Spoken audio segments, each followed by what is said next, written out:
We have said in the beginning that sensual pleasures, sexual desire is not love. But our society is organized in such a way that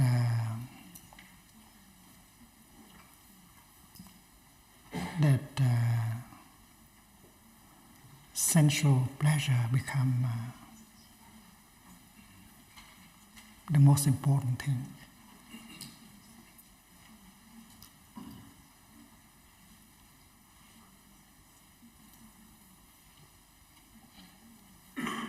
They want to sell their products.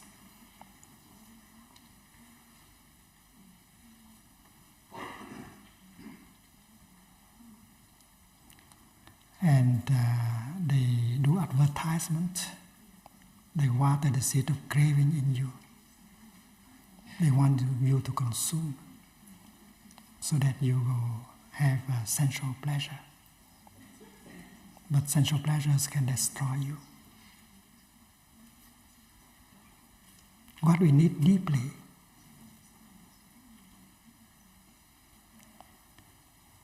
is understanding, mutual understanding, trust, love, emotional intimacy, spiritual intimacy.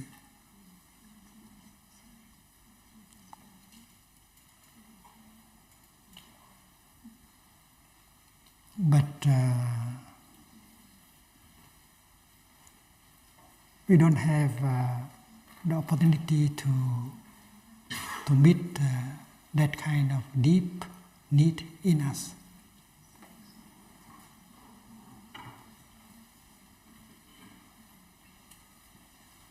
Many young people in our society want to have cosmetic surgery in order to meet with the standard of beauty. There are women fashion magazines that tell us in order to succeed, you have to look like this and to use this kind of product. If you want to be a successful woman, you have to look like this. And that is why many young people suffer very much because they cannot accept their body. They want their body to be otherwise because the people are expected another kind of body, and that is why they want to have surgery in order to transform their body. When you do not accept your body as it is, you are not your true home.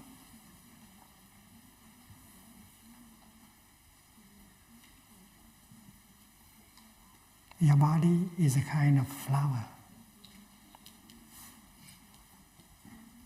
Every man, every child is born in the garden of humanity as a flower.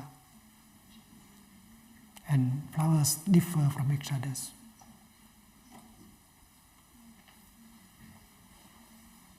Breathing in, I see myself as a flower. Breathing out, I feel fresh.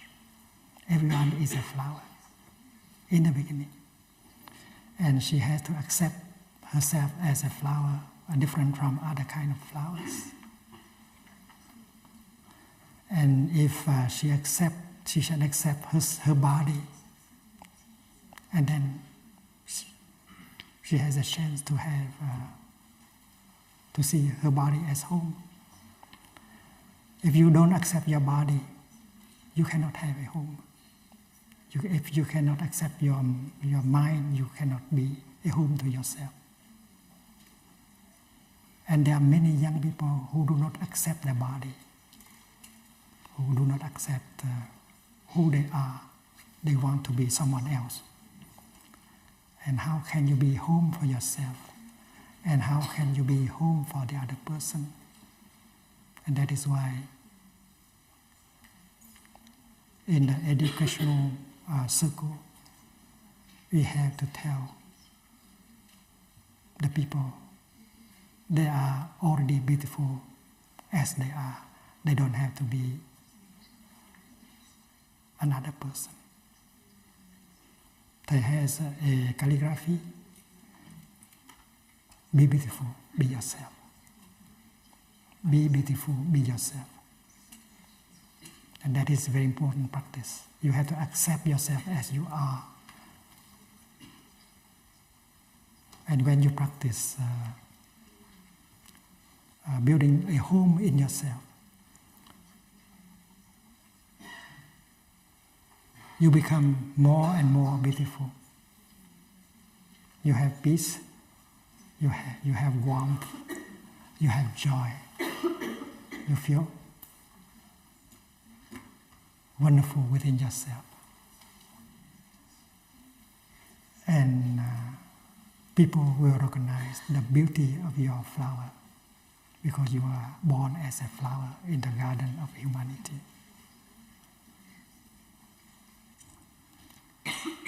The monks, the nuns,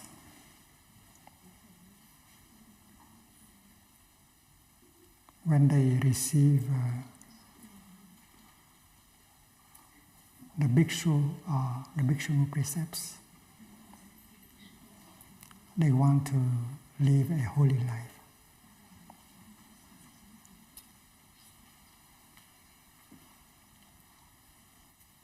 If you see that a monk is beautiful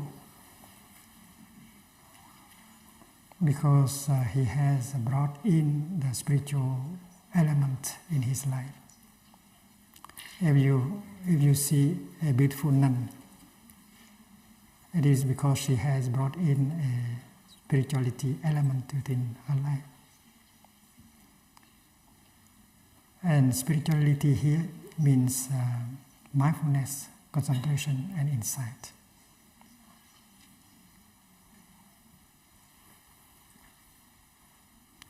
The 5 mindfulness trainings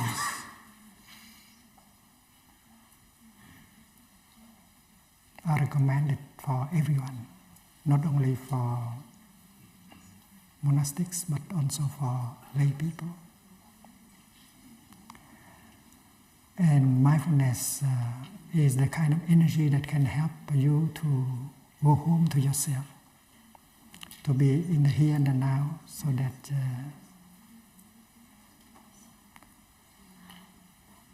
that you know what to do and what not to do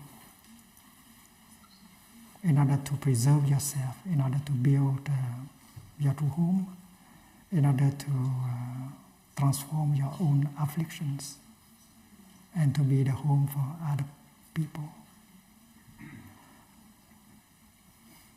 And the 5 mindfulness trainings are the very concrete way of practicing mindfulness.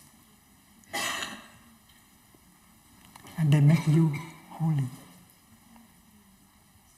People speak of holiness, but people do not know exactly what it means to be holy. In the Buddhist tradition, holiness is made of mindfulness. And mindfulness brings within itself the energy of concentration and insight. Mindfulness, concentration, and insight make you holy. So holiness is possible with the monks and nuns, but also with lay people who practice the precepts.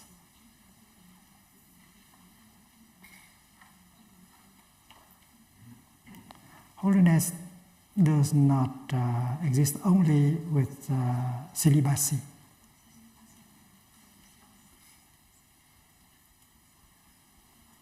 Because there are those who are celibate but who are not holy. Because they don't have enough mindfulness, concentration, and insight. There are those who live a conjugal life, but if they have mindfulness and concentration and insight, they have the element of holiness in them. If the monks observe celibacy, not to have a sexual relationship, that does not mean that sexual relationship cannot be holy. But because as a monk, you have to behave like that. Celibacy. It's like an astronaut going up to the sky. You should not be pregnant. If you are pregnant, you cannot be an astronaut. It's not because to be pregnant is something bad. The human body can be something very beautiful. I have said before that the human body is a real flower. We have seen many beautiful things around us. A tree can be very beautiful. A flower can be very beautiful. The snow, the river, the willow, many beautiful things. A bird, a swan, a horse, a deer can be very beautiful. And the human body is one of the most beautiful things that we can see.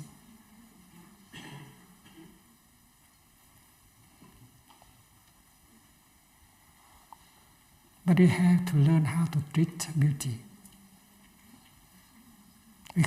We are free to contemplate the beauty, but we should not try to, we should not behave in such a way that we can destroy the beauty. Sexual intimacy can be a beautiful thing if there is mindfulness, concentration, insight, mutual understanding and love. Otherwise, it will be very destructive.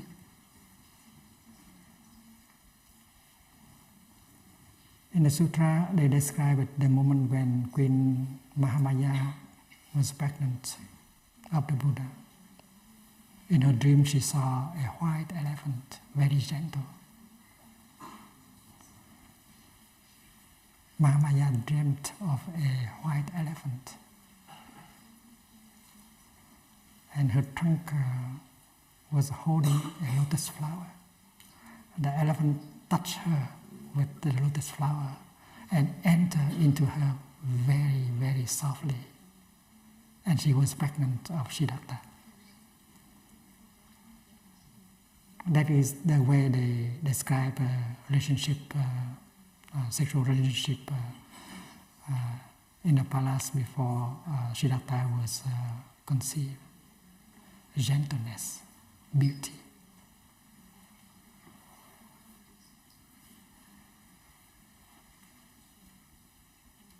But as we have learned from the beginning, sexual intimacy should not occur before there is communion, understanding, the sharing of in the emotional and spiritual level. And then the physical, the sexual intimacy can become also holy.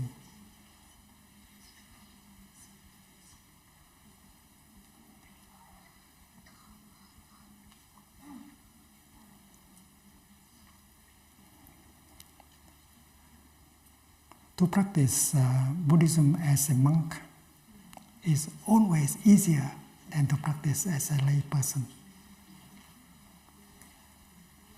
In the Vietnamese saying, thứ nhất là tu tại gia, thứ nhì tu chờ, thứ ba tu chùa. To practice as a monk is easiest. To practice as a lay person is much more difficult. So, to refrain from all sexual activities altogether is much easier than to have a sexual relationship. Because to have sexual relationship in the context of mutual understanding and love, you need a lot of practice. Otherwise, you create suffering for him, for you, for her.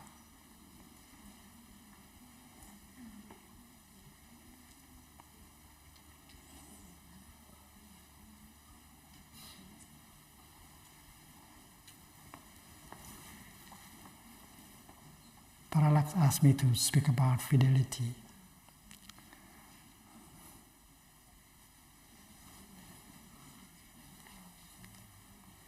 In Buddhism, we speak of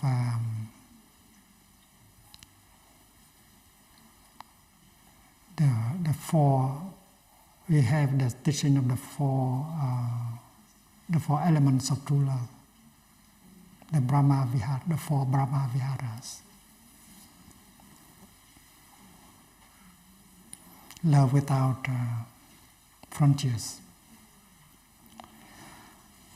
There is a journalist who had four lovers at the same time in France. One in Bordeaux, one in Lyon, one in Marseille, and so on. And the one who lived in Paris, she loved him very much. And he told her very frankly that he had four lovers, and she is only one of them. And that lady truly loved him. But one day, before he wanted to sleep with her, she said, "Now let's sit together and breathe and look deeply to see what we really need. Darling, I really need you. I need you to be by my side, to understand me, to take care of me, to help me when I have difficulties. That's what I need. And when you do not, when you are not there in that way, well, I suffer."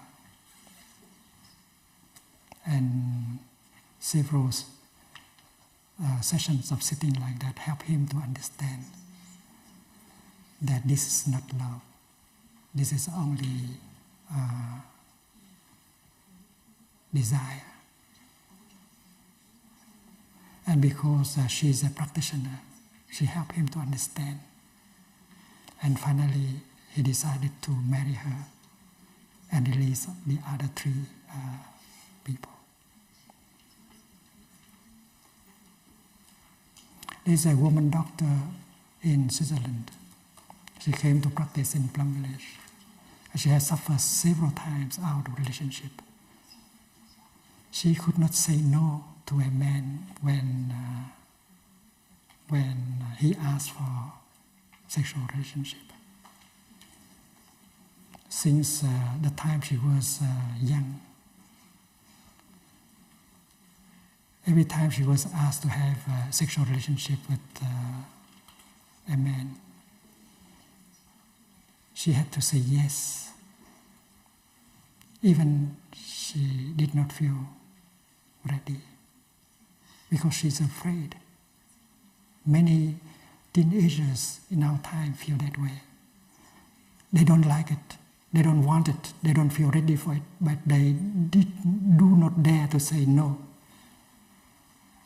because they are afraid to be looked upon as weird, as strange.